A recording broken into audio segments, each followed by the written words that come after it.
Good morning dear A B school students. આજે આપણે નવો ટોપિક 1.5 લર્ન કરવા જઈ રહેલા છે, જેને રાસાયણિક સંયોગીકરણના નિયમો એટલે કે લોઝ ઓફ કેમિકલ કોમ્બિનેશન કહેવામાં આવે છે. પહેલાં તો જો આપણે રસાયણ વિજ્ઞાનની વાત કરીએ તો રસાયણ વિજ્ઞાનનો એક ઇમ્પોર્ટન્ટ પાર્ટ શું છે, that is to study the chemical reaction. એટલે કે કેમિસ્ટ્રી જે છે, રસાયણ વિજ્ઞાન જે છે, તેમાં એક મહત્ત્વનો ભાગ શું છે કે રાસાયણિક પ્રક્રિયાનો અભ્યાસ કરવો. હવે આ બધી જે જુદી જુદી રાસાયણિક પ્રક્રિયાઓ જે થાય છે તો તે અમુક નિયમોને આધારે થાય, અને આ જે નિયમો છે તેને રાસાયણિક સંયોગીકરણના નિયમો કહે છે. એટલે રસાયણ વિજ્ઞાન જેમાં જુદી જુદી રાસાયણિક પ્રક્રિયાઓનો અભ્યાસ થાય, અને આ જે જુદી જુદી રાસાયણિક પ્રક્રિયાઓ જે છે તે અમુક નિયમોને આધારે થાય, અને એ નિયમોને શું કહેવામાં આવે છે? રાસાયણિક સંયોગીકરણના નિયમો કહેવામાં આવે છે. હવે મુખ્યત્વે આ પાયાના 5 નિયમો છે. જેમ કે ટોપિક નંબર 1.5.1 લર્ન કરશું, જેને આપણે દળ સંચયનો નિયમ કહેવાય, જેને law of conservation of mass કહેવામાં આવે.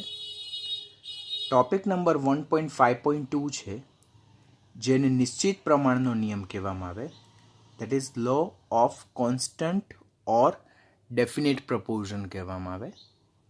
ટોપિક નંબર 1.5.3 જેને ગુણક પ્રમાણનો નિયમ ઓર સરળ ગુણક પ્રમાણનો નિયમ કહેવાય, તેને લો ઓફ મલ્ટિપલ પ્રપોર્શન કહેવામાં આવે. પછી ટોપિક જે ફોર્થ ટોપિક છે કે જે આપણે એક્સ્ટ્રા ટોપિક તરીકે લર્ન કરશું, જેને સંયોજિત ભારનો નિયમ ઓર વ્યસ્ત પ્રમાણનો નિયમ કહેવાય, that is law of reciprocal proportion કહેવાય, which is not included in our text book, પરંતુ કોમ્પિટિટિવ પર્પઝથી આપણે કરવાનું રહેશે. ટોપિક નંબર 1.5.4 જેને ગેલ્યુસેકનો વાયુમય કદનો નિયમ કહેવામાં આવે, that is Gay Lussac's law of gaseous volume કહેવાય. ટોપિક નંબર 1.5.5 જેને એવોગેડ્રોનો નિયમ કહેવાય, which is also called as a Avogadro's law. એટલે આપણી ટેક્સ્ટ બુકમાં આ જે રાસાયણિક સંયોગીકરણ જે છે તેના મુખ્યત્વે કેટલા નિયમો દર્શાવેલા છે? તો ટોપિક નંબર 1.5.1 થી લઈને 1.5.5 સુધી, તેમાં કોમ્પિટિટિવ પોઈન્ટ ઓફ વ્યૂ આપણે એક એક્સ્ટ્રા ટોપિક કરશું, જેને સંયોજિત ભારનો નિયમ એટલે કે વ્યસ્ત પ્રમાણનો નિયમ કહેવાય. દેટ મીન્સ આટલા જે નિયમો જે છે તેને રાસાયણિક સંયોગીકરણના નિયમો કહેવાય, અને આ રાસાયણિક સંયોગીકરણના નિયમોને આધારે જુદી જુદી રાસાયણિક પ્રક્રિયાઓ થાય, અને જે રાસાયણિક પ્રક્રિયાનો અભ્યાસ એમાં કરવામાં આવે, રસાયણ વિજ્ઞાનમાં કરવામાં આવે છે. હવે પહેલા નિયમથી સ્ટાર્ટ કરશું, દેટ ઇઝ ટોપિક નંબર 1.5.1 જેને કહેવાય દળ સંચયનો નિયમ, દળ સંરક્ષણનો નિયમ ઓર અવિનાશિતાનો નિયમ કહેવામાં આવે. પહેલું જ જો આપણે ધ્યાનથી રીડ કરીએ તો દળ સંચયનો નિયમ, જેને જ દળ સંરક્ષણનો નિયમ પણ કહેવાય, અને તેને જ અવિનાશિતાનો નિયમ પણ કહેવામાં આવે છે. દળ સંચયનો નિયમ, હવે આપણે જે નીટ અને જેઈના સ્ટુડન્ટ છે તો તેઓ સારી રેફરન્સ બુક કે જે ઇંગ્લિશ લેંગ્વેજમાં આપેલી હોય તો તેમાં જો જોઈ તો આ નિયમને law of conservation of mass કહેવાય. કન્વર્ઝેશન નહીં, કન્ઝર્વેશન. કન્ઝર્વેશન એટલે સંરક્ષણ. Law of conservation of mass, જેને જ law of indestructibility of matter કહેવામાં આવે છે. એટલે law of conservation of mass or law of indestructibility of matter, એને જ દળ સંચયનો નિયમ, દળ સંરક્ષણનો નિયમ ઓર અવિનાશિતાનો નિયમ કહેવામાં આવે છે. હવે દળ સંચયનો નિયમ એટલે શું? તો એ નિયમ જોવા પહેલાં આ જે નિયમ છે, આ જે લો છે, તેમાં રાસાયણિક પ્રક્રિયામાં જેટલા બી પ્રક્રિયકો ભાગ લેતા હોય, અને પ્રક્રિયાને અંતે એટલે કે રાસાયણિક પ્રક્રિયા હોય કે ભૌતિક ફેરફારને અંતે જે નિપજો જે ઉદ્ભવે છે, તો તેના દળ સાથે સંકળાયેલ નિયમ છે. તો પહેલો MCQ એ પૂછાય કે રાસાયણિક પ્રક્રિયામાં ભાગ લેતા પ્રક્રિયકો અને પ્રક્રિયાને અંતે ઉદ્ભવતી નિપજ ના દળ સાથે સંકળાયેલ નીચેનામાંથી કયો નિયમ છે? તો તે કયો છે? દળ સંચયનો નિયમ. તો પહેલાં તો બેઝિક આપણને શું ખબર પડવી જોઈએ કે નિયમનું હેડિંગ જ વાંચવાનું, દળ સંચયનો નિયમ. દળ સંચયનો નિયમ એટલે શું? તો રાસાયણિક પ્રક્રિયામાં ભાગ લેતા પ્રક્રિયકો અને નિપજ ના દળ સાથે સંકળાયેલ નિયમ, તેને શું કહેવાય? દળ સંચયનો નિયમ. That is first basic introduction. હવે આ જે નિયમ છે તેની શોધ કોણે કરેલી હતી? તો એન્ટોની લેવાઇઝર નામના વૈજ્ઞાનિકે કરેલી હતી. આ જે નિયમ છે તેનું સ્ટેટમેન્ટ શું છે, વિધાન શું છે? તો હેડિંગ વાંચવાનું, દળ સંચયનો નિયમ, દળ સંરક્ષણનો નિયમ. એટલે કોઈ પણ રાસાયણિક કે ભૌતિક પ્રક્રિયા દરમિયાન દ્રવ્યનું સર્જન કે વિનાશ શક્ય નથી. એટલે કે કોઈ પણ રાસાયણિક પ્રક્રિયા દરમિયાન દ્રવ્યનો કુલ જથ્થો કેવો રહે છે? અચળ રહે છે. So this is a statement of law of conservation of mass કે બધા જ ભૌતિક અને રાસાયણિક ફેરફાર દરમિયાન જે ભાગ લેતા પ્રક્રિયકો છે અને ઉદ્ભવતી જે નિપજ છે તેનું કુલ દળ હંમેશા કેવું રહે છે? સમાન રહે છે. એટલે દ્રવ્યનું સર્જન કે વિનાશ શક્ય નથી. બરાબર? દ્રવ્યનો કુલ જથ્થો અચળ રહે, ફક્ત દ્રવ્યનું એક સ્વરૂપમાંથી બીજા સ્વરૂપમાં રૂપાંતર થાય છે. આમ what is the law of conservation of mass? દળ સંચયનો નિયમ શું કહે છે? કોઈ પણ રાસાયણિક ઓર ભૌતિક પ્રક્રિયા દરમિયાન પ્રક્રિયકોનું કુલ દળ અને નિપજનું કુલ દળ હંમેશા કેવું રહે છે? એક સરખું રહે છે. એટલે કે દ્રવ્યનું સર્જન કે વિનાશ શક્ય નથી. કોઈ પણ રાસાયણિક પ્રક્રિયા દરમિયાન ભાગ લેતા પ્રક્રિયકો નિપજનું દ્રવ્યનો જથ્થો સરખો રહે, માટે દ્રવ્યનો કુલ જથ્થો હંમેશા કેવો રહે છે? અચળ રહે છે. આમ ભૌતિક કે રાસાયણિક ફેરફારને અંતે દ્રવ્યનું કુલ દળ નથી વધતું કે નથી ઘટતું, પરંતુ કેવું રહે છે? અચળ રહે છે. તો તેને શું કહેવામાં આવે છે? દળ સંચયનો નિયમ.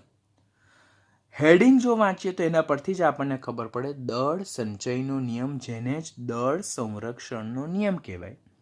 એટલે રાસાયણિક પ્રક્રિયા હોય કે ભૌતિક પ્રક્રિયા હોય, પ્રક્રિયામાં ભાગ લેતા પ્રક્રિયકો અને પ્રક્રિયાને અંતે ઉત્પન્ન થતી નિપજ જે છે તેનો જે જથ્થો જે છે, એ દ્રવ્યનો જે જથ્થો જે છે તે હંમેશા કેવો રહે? અચળ રહે. એટલે માસ of reactant and mass of product will remain always same.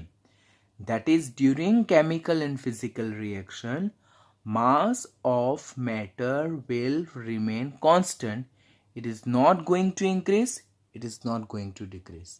જેને law of conservation of mass કહેવામાં આવે છે. તો આપણે આ નિયમને કેવી રીતે એક્સપ્લેન કરી શકીએ? તો અહીંયા મેં જુદા જુદા ઉદાહરણો દર્શાવેલા છે. એ ઉદાહરણને આધારે આપણને દળ સંચયના નિયમની સમજૂતી મળશે. પહેલું જ ઉદાહરણ જે દર્શાવ્યું છે, તો જ્યારે કોઈ પણ દ્રવ્ય ભૌતિક રૂપાંતરણ અનુભવતું હોય, એટલે કે દ્રવ્યનું ફિઝિકલ ચેન્જ થતું હોય, તો તે દરમિયાન દળ સંચયના નિયમનું પાલન થાય છે. આપણને કેવી રીતે ખબર પડે? તો મારી પાસે એક બંધ પાત્ર છે, તેમાં મેં બરફનો ટુકડો મૂકેલો છે. એટલે પહેલાં એક પાત્ર લીધું, તેમાં બરફનો ટુકડો મૂક્યો અને એને એર ટાઈટ રીતે બંધ કરી નાખ્યો. એટલે મારી પાસે બંધ પાત્રમાં બરફનો ટુકડો છે. પાત્ર પ્લસ બરફનું વજન કરતાં મને માલુમ પડે છે x ગ્રામ. હવે હું ગરમી એપ્લાય કરું, એટલે કે આઈ એમ એપ્લાઇંગ ધ હીટ. તો ગરમ કરવાથી બરફ પીગળશે અને બરફનું રૂપાંતર શું થશે? પાણીમાં થશે.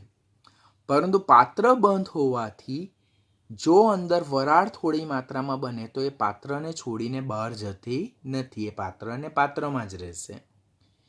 એટલે હવે ગરમ કર્યા બાદ પાત્ર અને પાણીનું જો હું વજન નક્કી કરું તો એ કેટલું છે? y ગ્રામ જેટલું છે. બરાબર. એટલે ગરમ કરવા પહેલાં મારી પાસે x ગ્રામ દળ છે, ગરમ કર્યા બાદ મારી પાસે y ગ્રામ દળ છે. બરાબર. એટલે બરફનું રૂપાંતર પાણીમાં થાય તો that is physical state is going to change, એટલે કે ભૌતિક અવસ્થા બદલાઈ. કેવી રીતે? ગરમી એપ્લાય કરવાથી. તો આ ભૌતિક ફેરફાર દરમિયાન બિફોર હીટિંગ અને આફ્ટર હીટિંગ જે માસ છે તેમાં કોઈ પણ જાતનો ફેરફાર થતો નથી. એટલે x is equal to y. માટે ભૌતિક ફેરફાર દરમિયાન જે દ્રવ્ય છે, અહીંયા દ્રવ્ય તરીકે બરફ છે અને પાણી છે, તો તેના દળમાં કોઈ પણ જાતનો ફેરફાર થતો નથી. માટે ભૌતિક રૂપાંતરણ દરમિયાન દ્રવ્યનો જથ્થો અચળ રહે છે, એટલે કે તેના દળમાં કોઈ પણ જાતનો ફેરફાર થતો નથી. તો દળ સંચયના નિયમનું પાલન થાય છે. ઓપ્શનમાં પૂછાય કે 4 ઓપ્શન આપણને આપે કે નીચેનામાંથી કયા સંજોગોમાં દળ સંચયના નિયમનું પાલન થાય છે ઓર પાલન થતું નથી. તો પહેલો ઓપ્શન જો આપણને આપે કે ભૌતિક રૂપાંતરણ, જેને ફિઝિકલ કન્વર્ઝન કહેવાય, એટલે એક ભૌતિક અવસ્થામાંથી બીજી ભૌતિક અવસ્થામાં રૂપાંતર થાય, તો દળ સંચયના નિયમનું પાલન થાય કે ન થાય? થાય. કેવી રીતે એક્સપ્લેન કરી શકાય? તો બરફ અને પાણીના નમૂના દ્વારા આપણે એને એક્સપ્લેન કરી શકીએ. આ ફિઝિકલ ચેન્જ થયું. તો જ્યારે કેમિકલ ફેરફાર થાય છે ત્યારે, તો દ્રવ્ય જ્યારે રાસાયણિક ફેરફાર ઓર રૂપાંતરણ પામે ત્યારે પણ દળ સંચયના નિયમનું પાલન થાય છે. તે કેવી રીતે એક્સપ્લેન કરી શકાય? તો that can be well explain by the precipitation reaction, જેને અવક્ષેપણ પ્રક્રિયા કહેવામાં આવે છે. બરાબર. હવે અહીંયા જે ઉદાહરણ હું સમજાવું છું તો તે ખાસ કરીને નીટ અને જેઈના સ્ટુડન્ટે ખાસ યાદ રાખવાનું. બરાબર. બોર્ડના સ્ટુડન્ટ જસ્ટ અન્ડરસ્ટેન્ડિંગ પર્પઝ માટે કરતા હોય, જે લોકોને નીટ અને જેઈ સાથે ફોકસ જ નથી, તો તેઓ આ બધા ઉદાહરણ જે છે તો અહીંયાથી બધા ઉદાહરણ ની યાદ રાખે તો ચાલે, બિકોઝ એમને 12થમાં બહુ ઓછી જગ્યાએ કામ લાગશે. પરંતુ those people who are focusing on NEET and JEE specially, they have to remember this all example because these all examples are oftenly asked in your competitive exam. તમારી કોમ્પિટિટિવની એક્ઝામમાં આના બેઝ પર ક્વેશ્ચન પૂછાય છે. હવે આપણે ચેપ્ટરના જે ફંડામેન્ટલ ટોપિકમાંથી મેઇન ટોપિક તરફ શિફ્ટ થવા જઈ રહેલા છે. તો પહેલો જ ઇમ્પોર્ટન્ટ ટોપિક આ જુદા જુદા નિયમ છે. બરાબર. અવક્ષેપણ પ્રક્રિયા, પ્રેસિપિટેશન રિએક્શન એટલે શું? તો અવક્ષેપ બનવા, જેને અવક્ષેપણ પ્રક્રિયા, પ્રેસિપિટેશન રિએક્શન કહેવાય. પહેલું જ જે આપણે યાદ રાખીએ તો ધેટ ઇઝ લેન્ડોલ્સ ટ્યુબ. લેન્ડોલ્સ ટ્યુબ શું છે? કે આ લેન્ડોલ્સ ટ્યુબમાં 2 લીંબ હોય. 2 લીંબ એટલે કે 2 સેપરેટ કાચની ટ્યુબ હોય અને એમને અરેન્જમેન્ટ એવી રીતે કરવામાં આવેલું હોય કે બંને સેપરેટ ટ્યુબને વચ્ચે એક બ્રિજ ગ્લાસ ટ્યુબ દ્વારા જોઈન કરવામાં આવે. હવે પહેલાં લીંબ એ એટલે આ જે સેપરેટ ટ્યુબ છે તેમાં NaClનું દ્રાવણ ભરવામાં આવે, જેને સોડિયમ ક્લોરાઇડનું દ્રાવણ કહેવામાં આવે. ત્યારબાદ એની ઉપર એરટાઇટ બૂચ પ્લેસ કરવામાં આવે. બરાબર. જેને કોર્ક કહેવામાં આવે, કોર્ક. એવી જ રીતે લીંબ 2, જેને લીંબ બી પણ કહેવામાં આવે, તેમાં સિલ્વર નાઇટ્રેટનું દ્રાવણ ભરવામાં આવે અને એની ઉપર એરટાઇટ કોર્ક પ્લેસ કરવામાં આવે. એટલે બૂચ વડે બંને જે નળી જે છે, બંને લીંબ જે છે તો તેના મુખને બંધ કરવામાં આવે. હવે ઇનિશિયલ કન્ડિશનમાં આપણે કાળજી એ રીતે રાખવાની કે આમાં આપણે NaClનું દ્રાવણ ભરીએ છીએ અને આમાં આપણે AgNO3નું દ્રાવણ ભરીએ. તો ડેફિનેટલી આપણે આ રીતે સપોઝ અહીંયાથી NaClનું દ્રાવણ ભરીએ છીએ અને અહીંયાથી AgNO3નું દ્રાવણ ભરીએ છીએ. તો ઇનિશિયલ કન્ડિશનમાં they are not mixing with each other. So they are different solution કે જે લોકો એકબીજાના સંપર્કમાં આવતા નથી. આપેલ કન્ડિશનમાં આપણે મિક્સિંગ કર્યા પહેલાં આખી ટ્યુબ અને NaClનું દ્રાવણ અને AgNO3ના દ્રાવણ નું વજન કરી નાખવાનું અને તેનું વજન આપણે એક્ઝામ્પલ તરીકે x ગ્રામ ડિનોટ કરીએ છીએ. હવે આ જે ટ્યુબ છે તેને સપોઝ આ કન્ડિશનમાં હોય તો આ રીતે એને ટર્ન કરવાની. ટર્ન કરવાથી શું થાય કે NaClનું દ્રાવણ AgNO3માં જશે, AgNO3નું દ્રાવણ NaClમાં જશે. જ્યારે NaClનું દ્રાવણ AgNO3માં જાય તો ત્યારે સિલ્વર ક્લોરાઇડ એટલે કે AgClના સફેદ દહીં જેવા અવક્ષેપ બનશે અને સોડિયમ નાઇટ્રેટ એ જલીય દ્રાવણમાં આવશે. તો બંને લીંબ જે છે તેમાં AgCl એટલે સિલ્વર ક્લોરાઇડના વ્હાઇટ અવક્ષેપ અને સોડિયમ નાઇટ્રેટનું દ્રાવણ બનશે.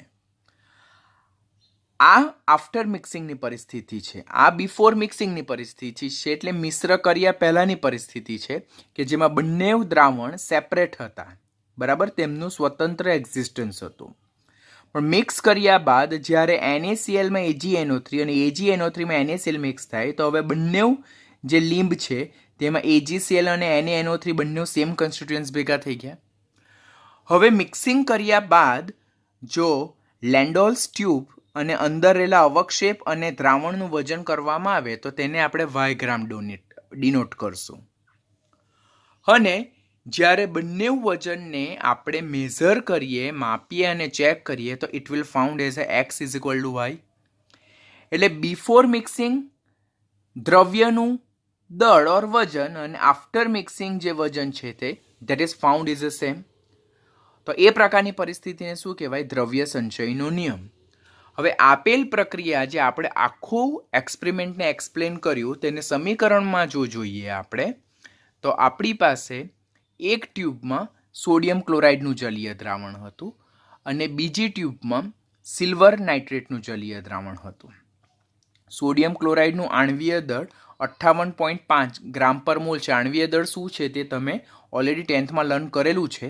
આપણે અગાડીના ટોપિકમાં વધારે ડિટેલમાં શીખશું. સિલ્વર નાઇટ્રેટનું આણ્વીય દળ 169.87 ગ્રામ પર મોલ છે અને બંનેના આણ્વીય દળનો સરવાળો જો કરીએ તો 228.37 એ કુલ પ્રક્રિયકનું દળ થાય.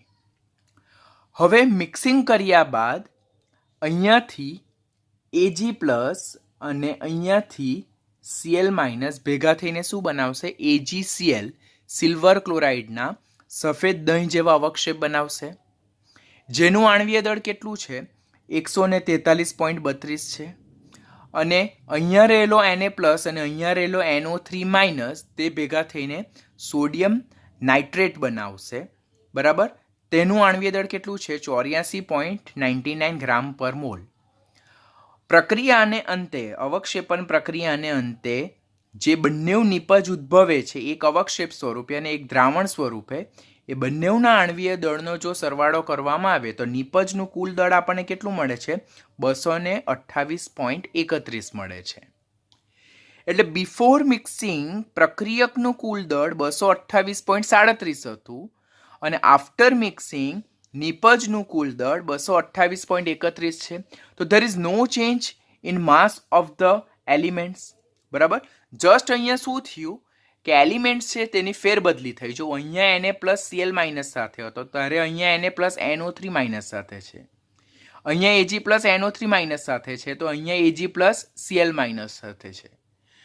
તો there is only a replacement of the particular element from the compound, બરાબર. એટલે જસ્ટ તેમની ફેરબદલી થાય છે, એમનું સ્થાન બદલાય છે, પરંતુ તેમના કુલ દળમાં કોઈ પણ જાતનો ફેરફાર થતો નથી. આમ અવક્ષેપન પ્રક્રિયાને અંતે પ્રક્રિયકનું દળ અને નિપજનું દળ આપણને સમાન મળે છે. એટલે દળમાં વધારો કે ઘટાડો નોંધાતો નથી અને દળ કેવું રહે છે? અચળ રહે છે. માટે અવક્ષેપન પ્રક્રિયા પણ દળ સંચયના નિયમનું પાલન કરે છે એવું કહી શકાય. પહેલું આપણે ભૌતિક રૂપાંતરણ જોયું. તો ભૌતિક રૂપાંતરણમાં બરફનું પાણીમાં રૂપાંતર થયું ત્યારે પણ જે પાણી જે છે, બરાબર, તો તેના દળમાં કોઈ પણ જાતનો ફેરફાર થતો નહીં હતો. તો ભૌતિક ફેરફાર એ દળ સંચયના નિયમનું પાલન કરે છે. રાસાયણિક ફેરફારમાં અવક્ષેપન પ્રક્રિયા દરમિયાન પણ પ્રક્રિયકનું દળ અને નિપજનું દળ તો સમાન જ રહે છે, માટે તે પણ દળ સંચયના નિયમનું પાલન કરે છે એવું આપણે કહી શકીએ. જો ત્રીજું ઉદાહરણ સમજાવું તો રાસાયણિક પ્રક્રિયામાં વિઘટન પ્રક્રિયા, જેને ડીકમ્પોઝિશન રિએક્શન કહેવાય. આપણી પાસે મર્ક્યુરિક ઓક્સાઇડ નામનો એક ઘન પદાર્થ છે, જેનું વજન કેટલું છે? 100 ગ્રામ જેટલું વજન છે. તેનું આપણે ક્લોઝ ટ્યુબમાં હીટ કરવાનું છે, એટલે ગરમ કરવાનું છે. તો એમાંથી આપણને મર્ક્યુરી પ્રવાહી સ્વરૂપે અને ઓક્સિજન વાયુ સ્વરૂપે છૂટો પડે. બનતું મર્ક્યુરી પ્રવાહીનું વજન 92.6 ગ્રામ અને ઓક્સિજનનું વજન 7.4 ગ્રામ માલુમ પડે છે. હવે આ દળ સંચયના નિયમનું પાલન કરે છે કે નહીં તે આપણે ચેક કરીએ. તો હીટિંગ પહેલાં મર્ક્યુરિક ઓક્સાઇડ, શું બોલીએ છીએ? મર્ક્યુરિક ઓક્સાઇડનું વજન આપણને કેટલું મળે છે? 100 ગ્રામ મળે છે. આફ્ટર હીટિંગ એમાંથી એલિમેન્ટ છૂટા પડે છે, તત્વો છૂટા પડે. એમના જે બે નિપજ છૂટી પડે છે તે નિપજનો જો વજનનો સરવાળો કરીએ તો એ પણ 100 ગ્રામ મળે.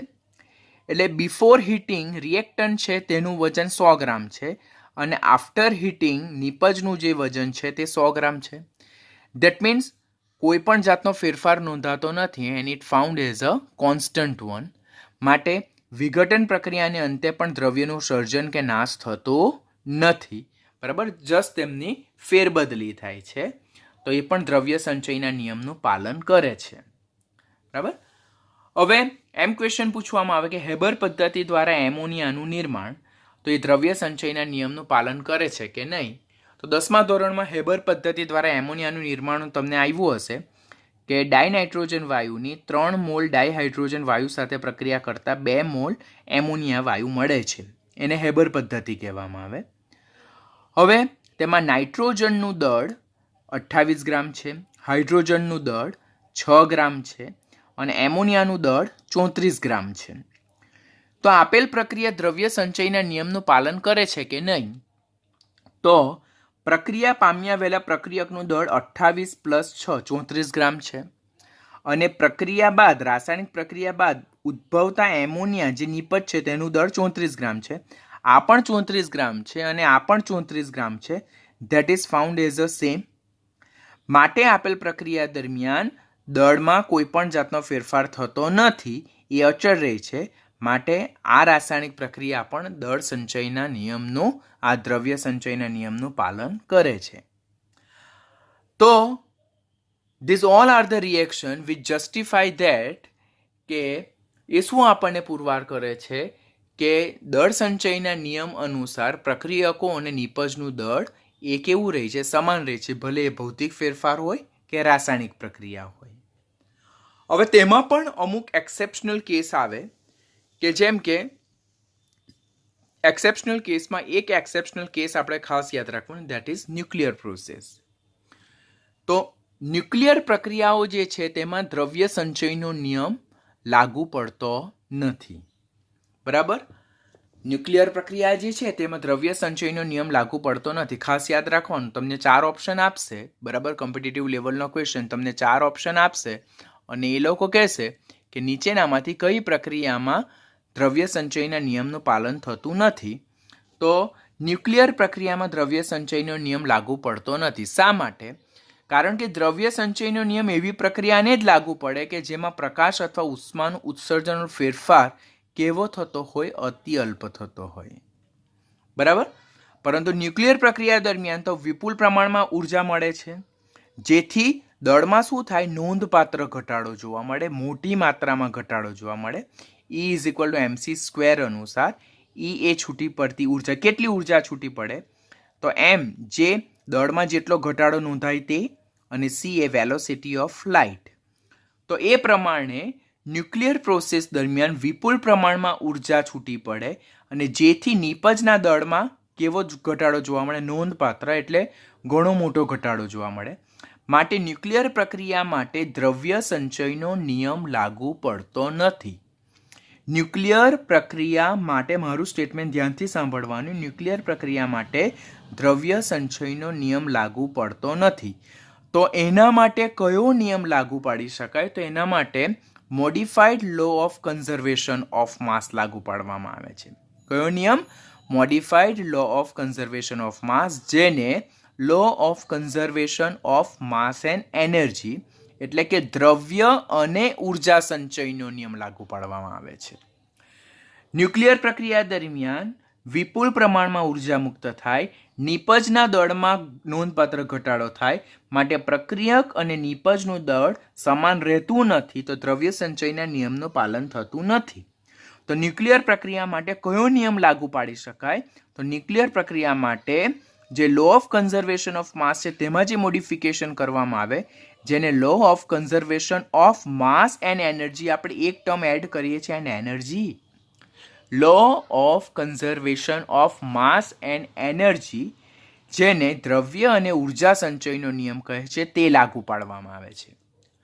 હવે law of conservation of mass and energy આપણને શું કહે છે કે દ્રવ્ય અને ઉર્જા જે છે તો તે બંને એકબીજામાં રૂપાંતર પામી શકે છે, પરંતુ કોઈ પણ ભૌતિક or રાસાયણિક ફેરફાર દરમિયાન દ્રવ્ય અને ઉર્જાનો કુલ સરવાળો હંમેશા કેવો હોય છે? અચળ હોય છે. એટલે સપોઝ આપણી પાસે પ્રક્રિયક આપેલું હોય, બરાબર, અને ન્યુક્લિયર રિએક્શન થતું હોય, નિપજ બનતી હોય અને ઉર્જા છૂટી પડતી હોય, તો પ્રક્રિયકનું દળ અને છૂટી પડતી નિપજ અને ઉર્જા જે છે તેનો સરવાળો તે હંમેશા કેવો આવવો જોઈએ? સરખો આવવો જોઈએ, જેને law of conservation of mass and energy કહેવાય.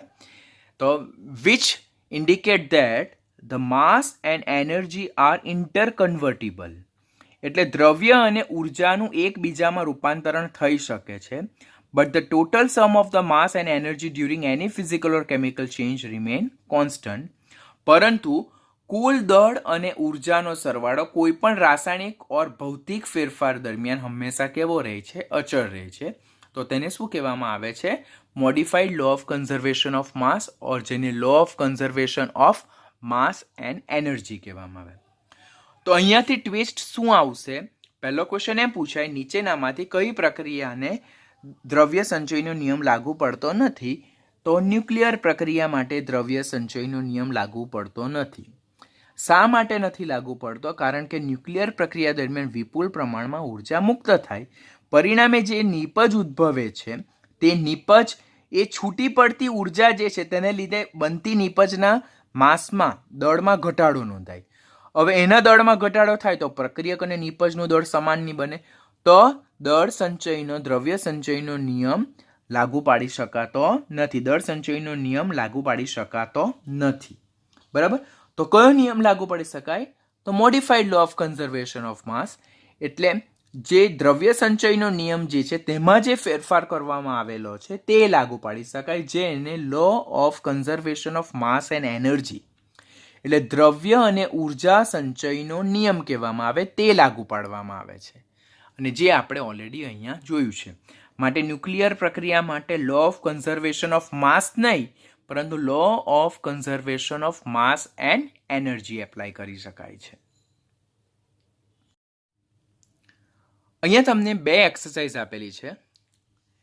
એક્સરસાઇઝ નંબર 1, 4.9 ગ્રામ KClO3, જેને પોટેશિયમ ક્લોરેટ કહેવાય, તેને ગરમ કરવાથી 1.92 ગ્રામ ઓક્સિજન અને 2.96 ગ્રામ પોટેશિયમ ક્લોરાઇડ મળે છે. આપેલ માહિતી દળ સંચયના નિયમનું પાલન કરે છે એવું સાબિત કરો. એવી જ રીતે બીજો ન્યુમેરિકલ પણ એવો છે કે x gram of AgNO3 A 5.85 gram of NaCl સાથે પ્રક્રિયા કરીને 14.35 ગ્રામ AgCl અને 8.5 ગ્રામ NaNO3 ઉત્પન્ન કરે છે. તો x શોધો. તો દ્રવ્ય સંચયના નિયમનું પાલન થાય છે એવું ધારી લો. આપેલ ન્યુમેરિકલ જે છે તેમાં આપણે એવું સાબિત કરવાનું છે કે દળ સંચયના નિયમનું પાલન કરે છે. હવે દળ સંચયનો નિયમ શું કહે છે કે પ્રક્રિયક અને નિપજનો જે દળ છે તે સરખું આવવું જોઈએ. જો પ્રક્રિયક અને નિપજનું દળ સરખું આવતું હોય તો દળ સંચયના નિયમનું પાલન થાય, ને નહીં સરખું આવે તો પાલન થતું નથી. તો એને રીતે તમે સોલ્વ કરશો. અને સેકન્ડ વન જે છે તો તેમાં AgNO3 ની NaCl સાથે પ્રક્રિયા થઈ, એટલે આ બંને પ્રક્રિયક છે, અને આ બંને AgCl અને NaNO3 ઉત્પન્ન થાય તો આ બંને નિપજ છે. હવે અહીંયા દ્રવ્ય સંચયના નિયમનું પાલન થાય છે એવું ધારી લેવાનું, અને અહીંયા AgNO3 નું દળ તમને આપેલું નથી, તો એ તમારે ફાઇન્ડ કરવાનું છે. ઓલરેડી રિએક્શન જે છે મેં અગાડી તમને સમજાવ્યું તેમાં આપેલું જ છે, તો એ પ્રમાણે તમારે સોલ્વ કરવાનું છે. નેક્સ્ટ લેક્ચરમાં હું તેનું તમને સોલ્યુશન પ્લેસ કરીશ, તમારે એમાંથી તમારો આન્સર ચેક કરી લેવાનો રહેશે.